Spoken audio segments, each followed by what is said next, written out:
Hi అండి, welcome back to my channel అండి. ఈరోజు వచ్చేసి రెస్టారెంట్ స్టైల్లో పన్నీర్ బిర్యానీ పొడి పొల్లాడుతూ టేస్టీగా రావాలంటే ఎలా చేయాలో చూద్దామండి. ఇది చాలా చాలా టేస్టీగా వచ్చిందండి. ఒకసారి మీరు కూడా ఈ పద్ధతిలో ట్రై చేయండి, మీకు కూడా ఖచ్చితంగా నచ్చుతుందండి.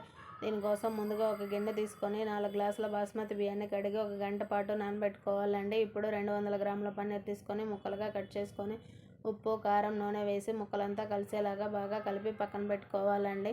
ఇప్పుడు ఒక ప్యాన్ పెట్టుకొని స్టవ్ పైన 2 టేబుల్ స్పూన్ల ఆయిల్ వేసుకొని పన్నీర్ ముక్కలు బాగా ఫ్రై చేసుకోవాలండి. మీకు ఇష్టం ఉంటే కొన్ని జీడిపప్పు కూడా వేసుకొని ఫ్రై చేసుకోవచ్చండి. ఇలా ఫ్రై చేయడం వల్ల పన్నీర్ ముక్కలు చాలా టేస్టీగా ఉంటాయండి.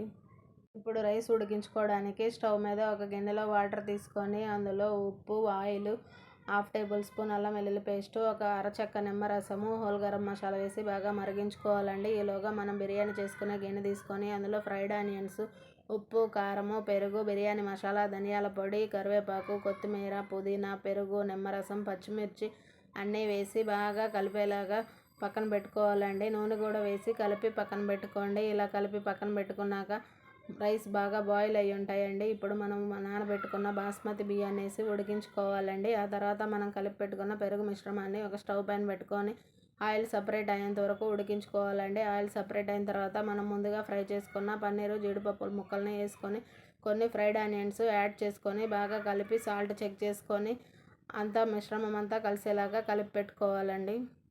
ఇప్పుడు అందులో సగం పన్నీర్ మిశ్రమాన్ని పక్కకు తీసి పెట్టుకుంటున్నానండి. బాయిల్ చేసిన బాస్మతి రైస్ హాఫ్ వేసుకొని అందులో మనం ముందుగా పక్కన తీసి పెట్టుకున్న పన్నీర్ మసాలా వేసుకొని ఆ తర్వాత మళ్ళీ హాఫ్ బాస్మతి రైస్ వేసుకొని దానిపైన ఫ్రైడ్ ఆనియన్స్, కొత్తిమీర, పుదీనా, నిమ్మరసము, గీ అన్నీ వేసుకోవాలండి. మనం బాస్మతి రైస్ ఉడికించిన వాటర్ కూడా ఒక చిన్న గ్లాస్ తోటి వేసుకొని ఇప్పుడు స్టవ్ పైన ప్యాన్ పెట్టి ప్యాన్ హీట్ అయిన తర్వాత 15 నిమిషాల పాటు దమ్ చేసుకుంటే బిర్యానీ రెడీ అవుతుందండి. థ్యాంక్ యూ అండి. సబ్స్క్రైబ్ చేసుకోండి, మన ఛానల్ని కొంచెం సపోర్ట్ చేయండి. Thank you.